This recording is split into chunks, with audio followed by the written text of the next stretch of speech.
UFOs. They arrive in a blaze of light, then take control. Inhuman hands probe private places.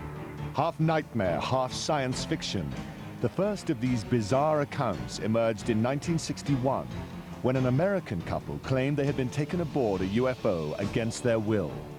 Other stories came to light, like these four friends who said they were medically examined by extraterrestrial creatures. Such cases can be summed up in one word: abduction.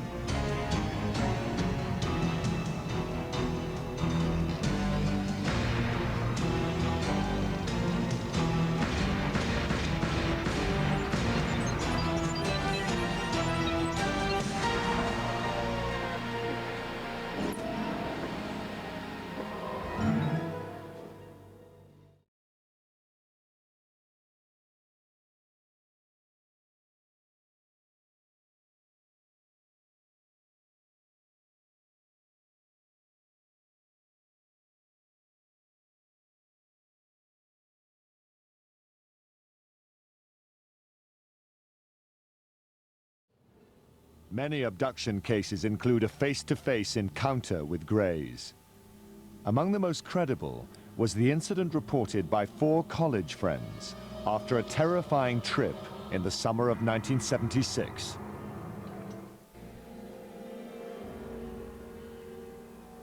Betty and Barney Hill's abduction experience in September 1961 was the first such case reported in the United States. But in the following decades, accounts of alien abduction became increasingly common.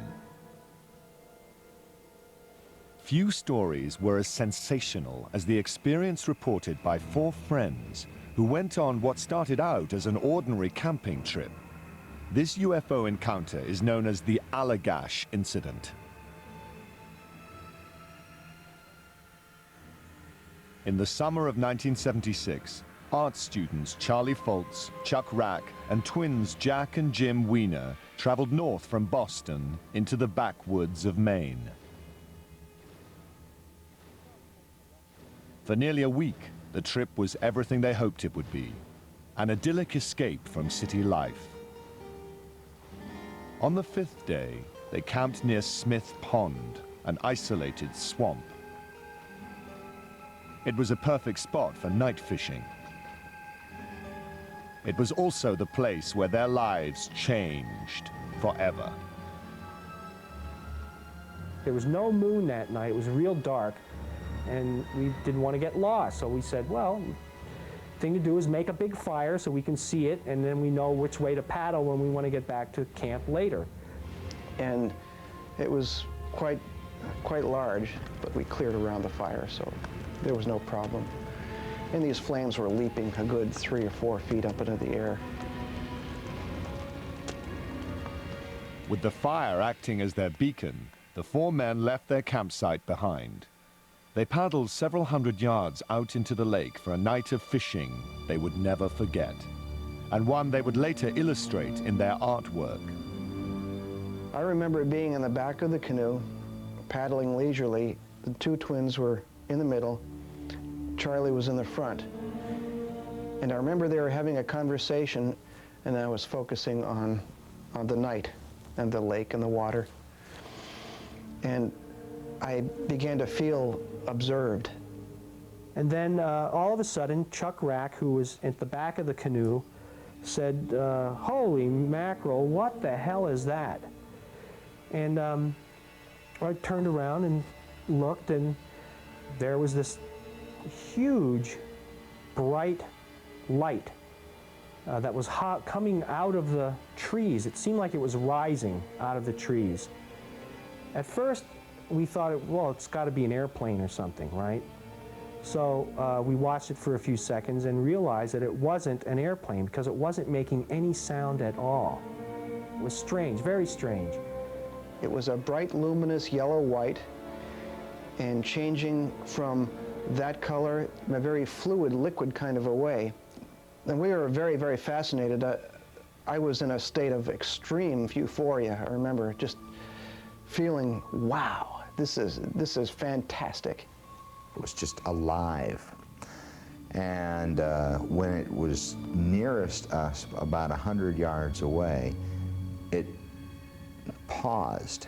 And when it paused, I said to the fellows, I said, I'm going to shine the flashlight and see what it does. The instant he flashed his flashlight, this thing sent this beam of light out to us. And we were in a 16-foot aluminum Grumman canoe, which in the pitch black of night lit up like a Roman candle. We must have looked like this object just waiting to be approached on this lake. And all I can tell you is what was going through my mind was just exhilarating expectation. Just, this is fantastic. This is something we can communicate with. It's tempting to communicate with us. I was completely shocked, and especially shocked that it reacted as quickly as it did, which told us there was some type of intelligence about it. And as soon as this light came out, this thing started moving. And so we thought, well, you know, this is real. This is really happening. This is not a figment of our imagination. I mean, we've got to deal with this situation now, because within a few seconds, this thing is going to be right on us. I wasn't even interested in this thing anymore, other than I didn't want to be as close to it as I was. I remember paddling as fast as I could, and Jack saying, "It's getting closer, it's getting closer." And then it was gone. The next thing they remembered, they were back on shore. And I thought, well, that's it. We've lost our chance. We've let it slip through our fingers. And I observed it leaving and just gradually faded out.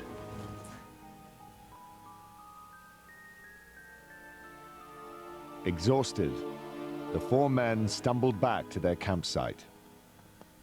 There they found the remains of their beacon. The fire that had been built to last for hours. The fire that was now just a pile of charred embers.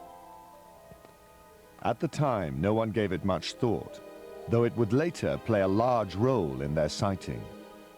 That night, nothing more was discussed. Not the fire, not the unknown object that had chased them only moments before.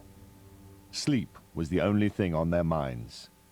For years after, the friends hardly talked about that strange night. Then, in 1978, memories of the sighting began to emerge. Jim Weiner developed epilepsy after a car accident and suffered occasional fits. These were often triggered by lack of sleep, and by 1980, Jim was definitely not sleeping well. He was continually plagued by vivid nightmares. All I remember is seeing vague figures, anthropomorphic in shape, but they did not seem human to me. They were around me, and they were either doing things with my genitals, or they were prodding me with some types of instruments. There was an extreme feeling of malevolence. I mean, I was absolutely always felt terrified in this situation. For a time, Jim kept his nightmares secret. Then he confided in his brother. Jack Weiner's reaction was totally unexpected. So he starts telling me this, my nightmare, on the phone, and I go, holy mackerel, I've been having the same nightmares. What is going on here? There was no apparent explanation, but Jim was getting worse, his doctors growing more concerned. Repeatedly, they asked Jim what was wrong, and he finally revealed the nightmares. A psychiatrist working on the case said it sounded like an abduction experience. Regression hypnosis revealed that the four friends had apparently endured a horrific episode known as an alien abduction. It began with the menacing approach of a UFO. One of the things I remembered very clearly was Jack saying that it's gaining on us. And I remember suddenly being enveloped in this tube of light. And I remembered looking up and I was thinking about what the heck is that up there? You know, like what's up there? And that took a few seconds, and then I looked back again, and Chuck Rack's gone.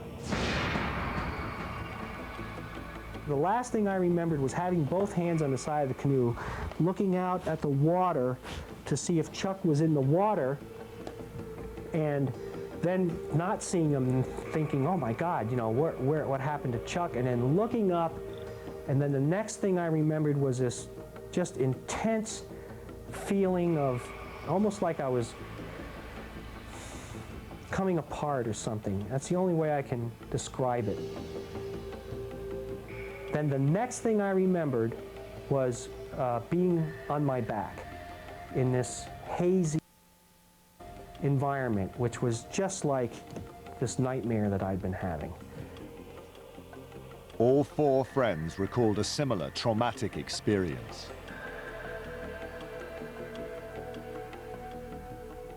I'm lying on my back, and I'm disoriented. I'm not sure where I am.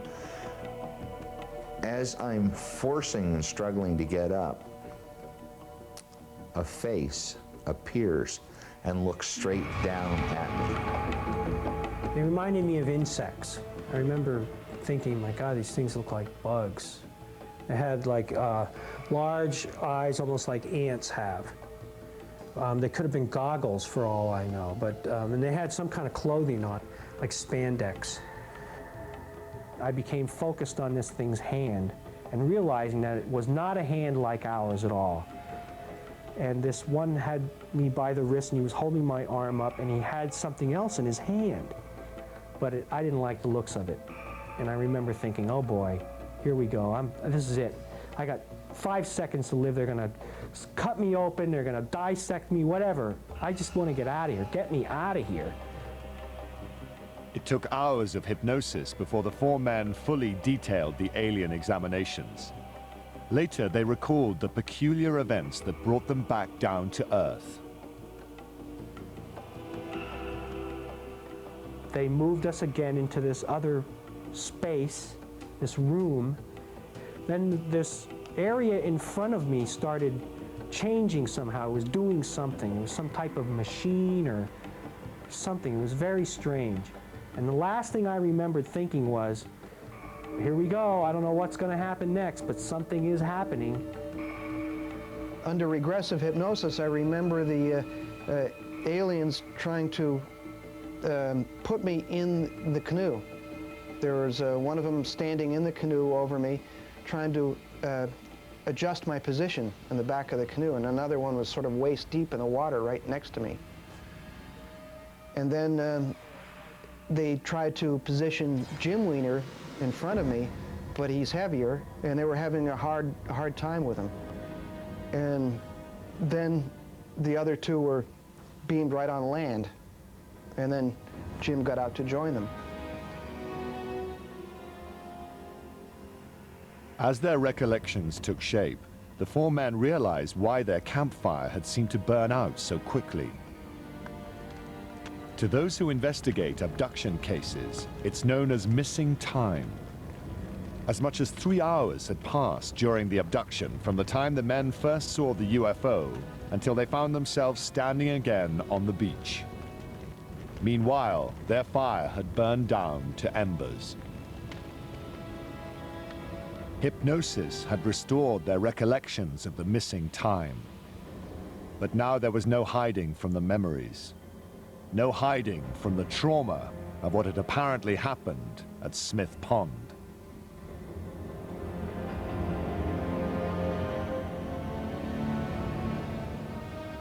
I mean, every time I had one of these experiences, you know, I would rationalize it as a dream so I could cope with it and say, well, what the heck is really going on here? You know, is it related to my seizure disorder? Is it, you know, something I'm eating? Do I have a brain tumor? You know, am I working too hard, or am I under a lot of stress? What the heck could possibly cause this kind of repetitive experience? The Allagash Four are not alone. Their story is remarkably similar to the accounts of thousands of other ordinary people who are certain that they have been in the hands of aliens. Still, despite all the convincing testimony, the subject of alien abductions is the source of bitter controversy.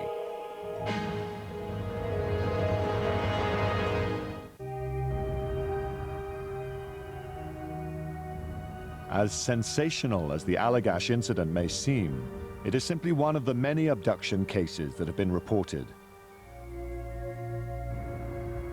Among UFO researchers, it is regarded as a reliable report with solid eyewitness testimony. Indeed, for those who have examined the case closely, it confirms that at least some people have come face to face with alien creatures.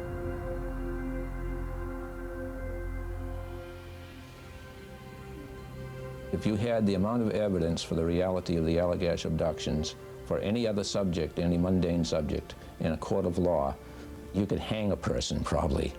But because of the bizarre nature of the case, that's not going to happen.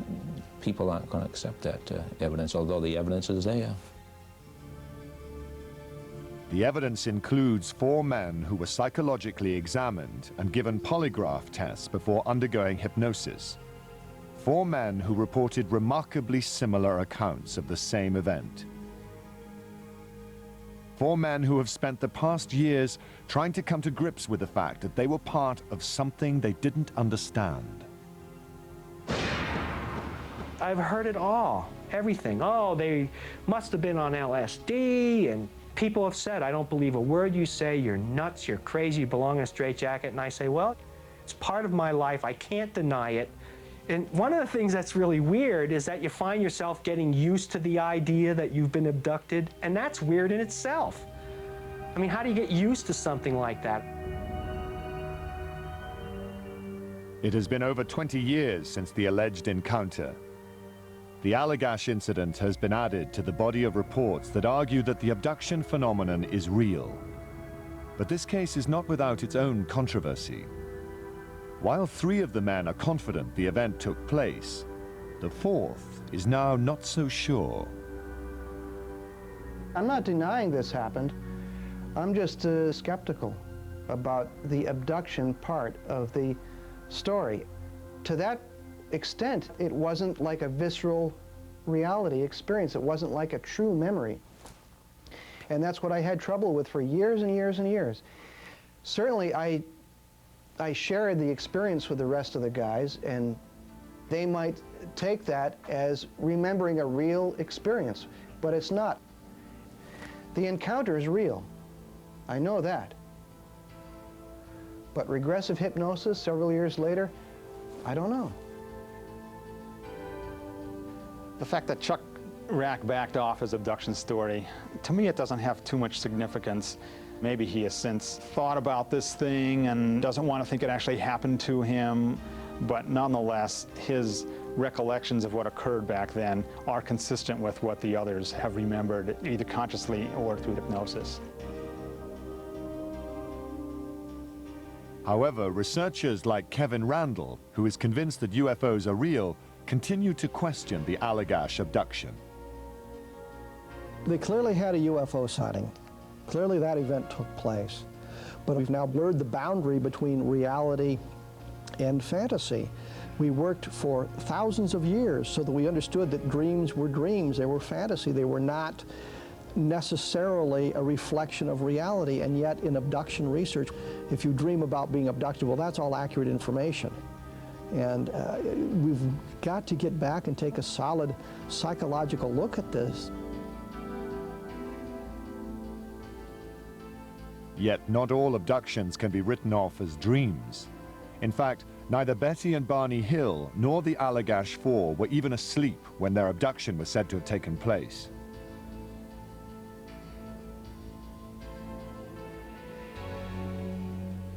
Among the many controversies surrounding abductions is the use of hypnosis to recall the experience. The technique was first used in 1961 by Dr. Benjamin Simon in the case of Betty and Barney Hill. Advocates of hypnosis claim it can help to unlock suppressed memories, and provide investigators with details of unearthly and often frightening events. I use hypnosis to help people relax, and in a relaxed trance state, they seem to have access to these memories, which have been, as it were, systematically blocked by the UFO occupants. New York artist and best-selling author Bud Hopkins is one of the leading pioneers in UFO abduction research.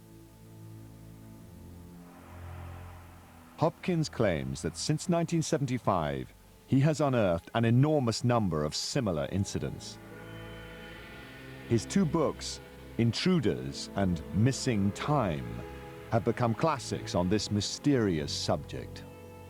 A typical hypnosis session starts with a very sharp, clear focus on a particular event. Let's say two people in a car and the car stopping, and they see a UFO. Everyone is paralyzed. They cannot move. Often the ship will land on the highway or hover, and little figures, small gray figures with huge black eyes, will approach the car. Usually what happens next, if the craft is on the highway, they walk up into it, but more often if it's hovering, they go up a beam of light. Perhaps surprisingly, many of Hopkins' alien abduction reports come not from isolated backwood areas, but from high-rise buildings and cars in New York. His subjects tell of smooth gray beings, missing time, human experiments, and paralysis. It all sounds like science fiction, yet hundreds of seemingly ordinary people report these experiences. I'm 46 years old. I have two grown kids. My daughter's 23, my son is 20. I've been married for 26 years, and I've earned a good living as a musician and a graphic artist. And for all intents and purposes, have lived a very dull, normal, mundane kind of a life. But John says he has been abducted at night from his home in New York. They usually start at home in the middle of the night. I'll be in a dead sleep, and I'll either jump up with a start, and they'll be in the room, and then the paralysis comes on where I just can't move. Rosemary says she was lured by aliens to the roof of her apartment. I've been coming up the apartment stairs on my fifth-floor apartment, and I saw this strange light coming through the skylight. And the minute I got up to the roof, there was this dark circle in the sky. And I noticed it for a few seconds, and then suddenly a beam of light came and hit me and paralyzed me and started to lift me up into the bottom of this round disc-shaped thing. And I'll be taken out of the house and on board a craft, and the medical procedures are performed. I remember it's a round room. There's a pedestal table in the middle of this thing. There are instruments and things that come right out of the walls and from the ceiling. I'll be placed on the table. I'm immobilized, I can't move. Basically, they just put me on a table, and then some kind of a device came down and hit me in the chest because I wasn't breathing very well. And there were these beings around me.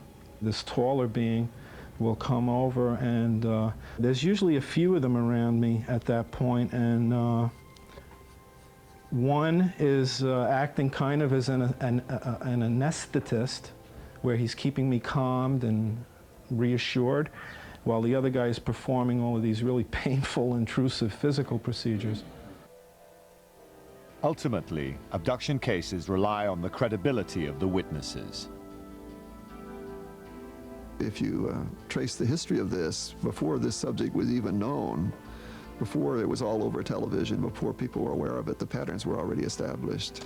So it seems to me there are only two apparent possible explanations for this. Either they really are being abducted, or there is some totally unprecedented, unknown mass hallucination or delusion going on, and that should be of great interest to science too.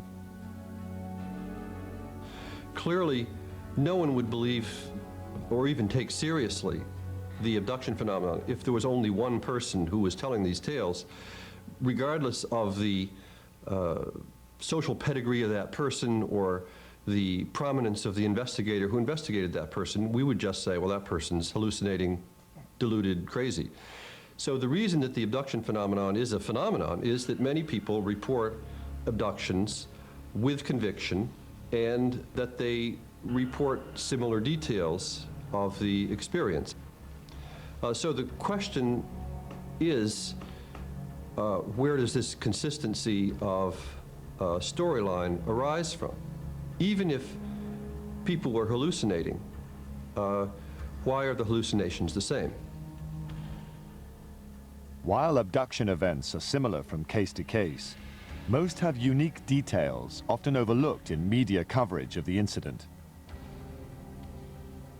For example, in the Betty and Barney Hill abduction, it was not generally reported that Barney had false teeth. According to Betty Hill's account, the alien abductors were intrigued by the dentures. They come in and they start pulling on Betty's teeth. They were in separate rooms on board the craft. And she's trying to find out what's going on. Well, they don't understand how Barney's teeth come out and hers don't. Now, who would make up a story like that? The human brain is the most complex object known of in the universe. We know of nothing more complex. And it produces a vast range of conscious states, mind states. So somebody's driving along, and they've been driving at night for hours upon hours upon hours. They go into trance, and the next thing they know, they're being miraculously floated off up into a spaceship. If you look at the idea of floating off to a spaceship, you are looking at perfect description of an out-of-body experience, a lucid dream experience. There's a whole gamut, a whole range of sleep disorders that fit in absolute detail everything that an abductee describes. What we have is a total ignorance of these states of consciousness. These states of consciousness include not only lucid dreams and out-of-body experiences, but sleep paralysis and near-death experiences as well. All are currently being researched. None are yet fully understood. Perhaps such altered states of consciousness will prove to be the underlying cause of reported alien encounters.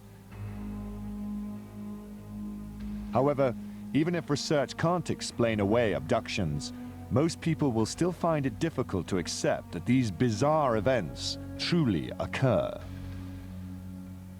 We've been conditioned to believe certain things as regarding what society, what scientists, what theologians tell us exists and what doesn't exist. And when something intrudes into this reality and it doesn't fit, it's taboo because people don't want to accept this because it affects their worldview. So this goes across science, theology, you name it. It's very hard to accept things that just don't fit our preconceived notions of what should be and what shouldn't be. What is the truth about alien abductions?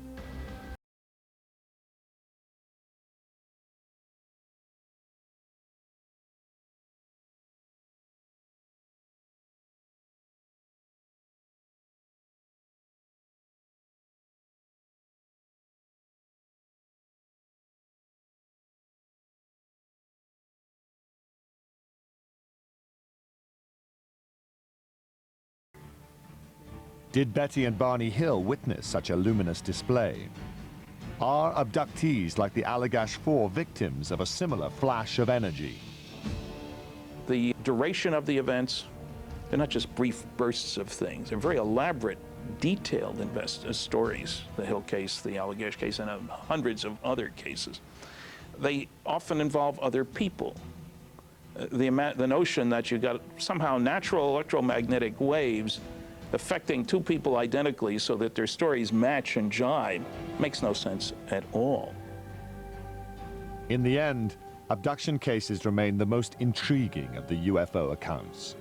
They offer little or no physical evidence as proof and rely almost exclusively on personal testimony. I don't know. Yet if even one of the thousands of stories is true, it suggests a most unappealing possibility. That humanity might be at the mercy of other beings that can do with us what they will.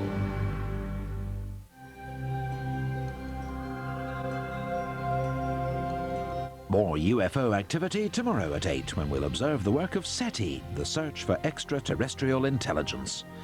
Back on planet Earth, another small piece of history is on the way next.